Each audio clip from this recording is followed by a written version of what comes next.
बहुत अरसा पहले की बात है।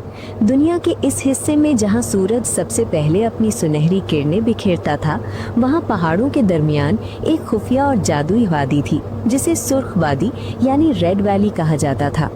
इस वादी की हवा में हर वक्त मीठी खुशबू रची रहती थी। कुदरत ने यहाँ की मिट्टी में ऐसी तासीर रखी थी कि यहाँ उगने वाला हर फल शहद से ज्यादा मीठा और रसीला होता था। इस वादी के बिल्कुल दरमियान में एक बूढ़ा किसान बाबा रहीम और उसकी नेक बीवी ज़ैनब रहते थे। वो दोनों बहुत मेहनती थे, मगर उनकी किस्मत में औलाद की खुशी नहीं थी। उनकी पूरी जिंदगी खामोशी और तन्हाई में गुजरी थी। रात को जब वो खाने के दस्तरखान पर बैठते तो उनके घर का सन्नाटा उन्हें काटने को दौड़ता था। एक साल वादी में अजीबो गरीब वाकयात होने लगे। मौसम बहार आया तो फूलों के बजाय फिजा में एक अनोखी रोशनी फैल गई। बाबा रहीम के खेत के बीचों बीच अचानक एक स्ट्रॉबेरी का पौधा उगा। ये कोई आम पौधा नहीं था। ये देखते ही देखते एक छोटे दरख्त जितना बड़ा हो गया और उसके पत्ते जमरुद की तरह चमकने लगे। इस पर सिर्फ एक ही स्ट्रॉबेरी लगी, मगर वो इतनी बड़ी, सुर्ख और चमकदार थी कि रात के अंधेरे में उसकी रोशनी से पूरा खेत जगमगा उठता था। ज़ैनब डरती थी कि कहीं ये कोई जादू तो नहीं, मगर रहीम को लगता था कि ये अल्लाह की तरफ से उनके सब्र का फल है। एक चांदनी रात में जब ठंडी हवा चल रही थी और आसमान पर तारे टिमटिमा रहे थे, वो स्ट्रॉबेरी खुद ब खुद फटी। उसके अंदर से एक नन्ही सी फूल जैसी बच्ची निकली। उसकी जिल्द गुलाब की पंखड़ी जैसी नर्म और रंगत स्ट्रॉबेरी जैसी सुर्ख सफ़ेद थी। उसके बालों से ताज़ा फलों की महक आ रही थी। जब वो पहली बार रोई तो उसके आंसुओं से स्ट्रॉबेरीज की खुशबू महक उठी। ज़ैनब और रहीम बाहर आए और देखा तो हैरान रह गए। उनकी आंखों में खुशी के आंसू आ गए। उन्होंने उसे सीने से लगाया और उसका नाम अक्सा रखा। अक्सा आम इंसान नहीं थी। जैसे जैसे वो बड़ी हुई, उसके अंदर एक जादुई ताकत नमूदार हुई। उसकी मुस्कुराहट में शिफा थी। अगर कोई बीमार शख्स उसके हाथ से पानी पी लेता तो वो फौरन भला चंगा हो जाता। अगर वो किसी सूखे हुए मुरझाए हुए दरख्त को प्यार से छू लेती तो वो उसी वक्त फलों से लद जाता। गांव के लोग उसे शहजादी स्ट्रॉबेरी कहने लगे थे, मगर बाबा रहीम ने उसे हमेशा दुनिया की नज़रों से छुपा कर रखा।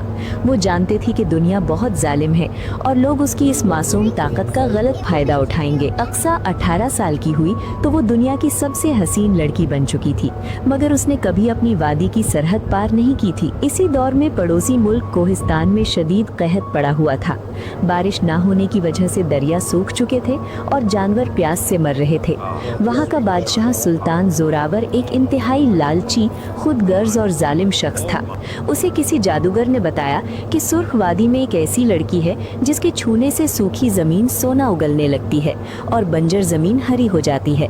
सुल्तान की आंखों में लालच की चमक आ गई। उसने अपने इकलौते बेटे शहजादा हसनैन को बुलाया। हसनैन एक बहादुर नौजवान था, मगर अपने बाप के जुल्म के आगे बेबस था। सुल्तान ने हुक्म दिया, हसने, जाओ और उस लड़की को ढूंढ कर लाओ। हम उसे कैद करके अपनी जमीनों को हरा भरा करेंगे और हमेशा के लिए दुनिया के अमीर तरीन लोग बन जाएंगे। मगर बाबा, किसी को जबरदस्ती लाना, उसकी आजादी छीनना तो जुल्म है। हम अल्लाह से दुआ मांगते हैं, किसी की बेटी को कैद क्यों करें?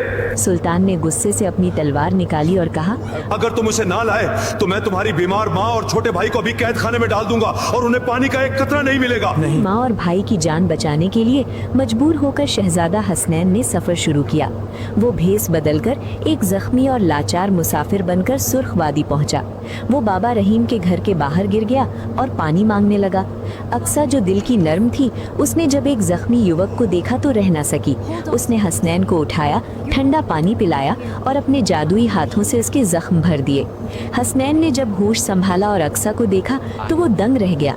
उसने महल में बहुत सी खूबसूरत लड़कियां देखी थीं, मगर अक्सा जैसी पाकीज़गी और मासूमियत आज तक नहीं देखी थी। हसनैन वहाँ कुछ दिन रुका।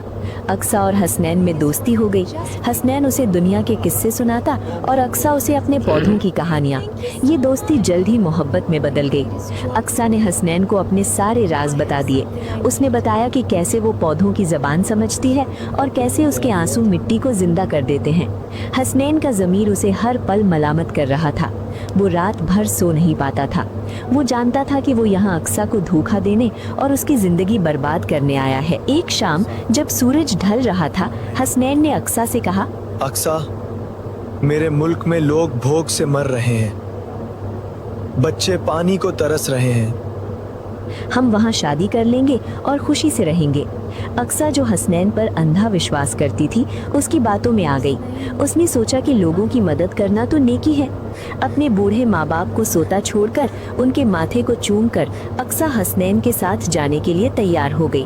उसे बिल्कुल अंदाजा नहीं था कि वो किसी महल में नहीं बल्कि एक सोने के पिंजरे की तरफ जा रही है। सफर लंबा और थका देने वाला था। जब वो कोहिस्तान पहुँचे तो अक्सा ने देखा कि वहाँ की जमीन वाकई बंजर है और लोग परेशान हैं।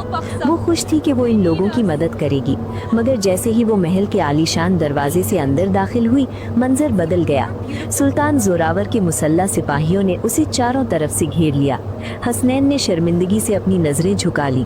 सुल्तान ने एक मकरूह कहकहा लगाया, शाबाश मेरे बेटे, तुमने अपना फर्ज पूरा किया। अब ये लड़की हमारा खजाना है। अक्सा को लगा जैसे किसी ने उसके दिल पर खंजर मार दिया हो। उसने हसनैन की तरफ देखा और पूछा, हसनैन, ये क्या हो रहा है? तुमने तो कहा था हम लोगों की मदद करेंगे। तुमने मुझसे वादा किया था। हसनैन कुछ न बोल सका, बस खामोश खड़ा रहा। सिपाहियों ने अक्सा को मोटी जंजीरों में जकड़ लिया और उसे एक ऊंचे शीशे के बुर्ज में कैद कर दिया। दोस्तों, मैं इस जादुई कैद में फंस गई हूँ। मेरी जादू की ताकत खत्म हो रही है। अगर आप मुझे बचाना चाहते हैं तो जल्दी से सब्सक्राइब का बटन दबाएं। सुल्तान का मकसद लोगों की मदद करना नहीं था। वो चाहता था कि अक्सा के आंसू जो कीमती स्ट्रॉबेरी रूबी बन जाते थे, जमा करके उन्हें बेचकर दुनिया का सबसे अमीर बादशाह बन जाए। रोजाना सुल्तान आता और अक्सा को तकलीफ देता, उसे डराता ताकि वो रोए। अक्सा रोती रही, मगर अपने दर्द की वजह से नहीं बल्कि हसनैन की बेवफाई की वजह से। उसके मासूम आंसू फर्श पर गिरते ही सुर्ख हीरों में बदल जाते। सुल्तान वो हीरे जमा करता और खुश होता। हसनैन अपने कमरे से रोजाना इस बुर्ज को देखता। उसे अक्सा की चीखें और सिसकियां सुनाई देती।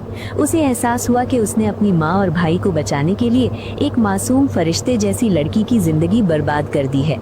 उसका दिल पछतावे की आग में जलने लगा। उसे अपनी सांसें बोझ लगने लगी। एक रात हसनैन से रहा न गया। उसने फैसला किया कि चाहे उसकी जान चली जाए वो अक्सा को आज़ाद करवाएगा।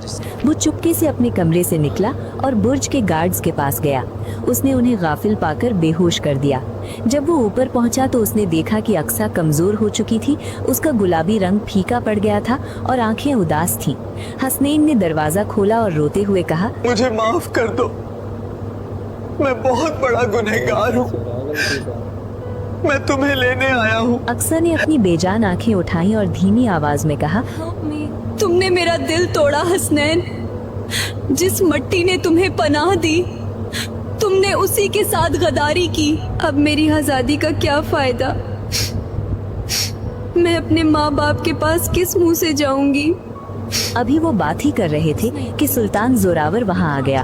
उसे किसी ने खबर कर दी थी। उसके साथ दर्जनों सिपाही थे। गद्दार! सुल्तान चिल्लाया, अपने ही बाप से गद्दारी? तुम इस लड़की को लेकर नहीं जा सकते। ये मेरे खजाने की चाबी है। सुल्तान ने अपनी तलवार निकाली और हसनैन पर हमला कर दिया। बाप और बेटे में शदीद लड़ाई हुई। तलवारों की झंकार से महल गूंज उठा। हसनैन जख्मी हो गया, उसका खून बहने लगा, मगर वो अक्सा के आगे ढाल बनकर खड़ा रहा। वो किसी भी कीमत पर अक्सा को दोबारा कैद नहीं होने देना चाहता था। जब अक्सा ने देखा कि हसनैन उसकी खातिर अपनी जान देने लगा है और वो अकेला इतने सिपाहियों से लड़ रहा है, तो उसे यकीन हो गया कि हसनैन का पछतावा सच्चा है और वो वाकई बदल गया है। सुल्तान ने जब देखा कि हसनैन हार नहीं मान रहा तो उसने एक जहरीला खंजर निकाला और पूरी ताकत से हसनैन की तरफ फेंका। अक्सा ने आओ न देखा न ताओ, वो हसनैन को बचाने के लिए उसके आगे आ गई। खच! खंजर सीधा अक्सा के नाजुक दिल में लगा। एक लम्हे के लिए वक्त थम गया। हसनैन की चीख निकल गई, नहीं नहीं, अक्सा! अक्सा जमीन पर गिर गई। हसनैन ने उसे अपनी गोद में उठा लिया। अक्सा का खून जमीन पर गिरा तो वहाँ छोटे छोटे फूल खिलने लगे। मरने के बजाय अक्सा के जिस्म से एक तेज सुर्ख और गुलाबी रोशनी निकली जिसने सबको अंधा कर दिया। उसने हसनैन के गाल पर हाथ रखा, मुस्कुराई और आखिरी बार कहा, मैं तुम्हें माफ करती हूँ हसनैन, क्योंकि तुमने अपनी गलती सुधारने की कोशिश की। मेरी कुर्बानी जाया मत होने देना। जैसे ही उसने आंखें बंद की, उसका जिस्म मिट्टी में तब्दील होने लगा। देखते ही देखते वहाँ अक्सा की जगह एक बहुत बड़ा और खूबसूरत स्ट्रॉबेरी का दरख्त उगाया। इस दरख्त की शाखों ने तेजी से फैलना शुरू किया और हसनैन को अपने हिसार में लेकर महफूज कर लिया। लेकिन सुल्तान और उसके जालिम सिपाहियों के लिए ये दरख्त अजाब बन गया। दरख्त की कांटेदार झाड़ियों ने उन्हें जकड़ लिया। सुल्तान अपनी ही लालच में इन कांटों में फंस कर रह गया और चीखता रहा। मगर हसनैन महफूज था। इस दरख्त से एक बड़ी सी दिल की शक्ल की स्ट्रॉबेरी टूटी और हसनैन की गोद में गिरी। इस स्ट्रॉबेरी से वही खुशबू आ रही थी जो अक्सा से आती थी। हसनैन समझ गया कि अक्सा ने उसे बचाने के लिए अपनी इंसानी शक्ल कुर्बान कर दी है और अब वो हमेशा के लिए एक दरख्त बन गई है। हसनैन ने सुल्तान को कैद किया और खुद तख्त संभाला, मगर उसने बादशाह बनने के बावजूद शादी नहीं की। शहजादे हसनैन ने स्ट्रॉबेरी दरख्त को वहाँ से निकलवाया और महल के सबसे खूबसूरत बाग में लगाया। वो रोजाना इस दरख्त के पास बैठता, उसे पानी देता और उससे घंटों बातें करता। उसने वादा किया कि अब वो कभी झूठ नहीं बोलेगा और न ही किसी पर जुल्म होने देगा। कोहिस्तान की जमीन जो बंजर थी, इस दरख्त की बरकत से दोबारा हरी भरी हो गई। कुदरत ने हसनैन के पछतावे को कबूल कर लिया था। कहते हैं कि 10 साल तक हसनैन ने इस दरख्त की खिदमत की। एक रात जब हसनैन बूढ़े बाबा रहीम और जैनब जो अब वहाँ आ चुके थे के पास बैठा था, एक मौजा हुआ। हसनैन की सच्ची तौबा और मोहब्बत ने इस दरख्त की रूह को पिघला दिया था। अचानक वो दरख्त फटा, रोशनी हुई और उसमें से अक्सा दोबारा इंसानी शक्ल में बाहर आ गई। वो पहले से भी ज्यादा हसीन लग रही थी। मोहब्बत, पछतावे और सब्र ने जादू को तोड़ दिया था। हसनैन और अक्सा ने शादी कर ली और फिर कभी इस वादी को छोड़कर नहीं गए। उन्होंने मिलकर अपनी रियासत को इंसाफ और मोहब्बत से चलाया।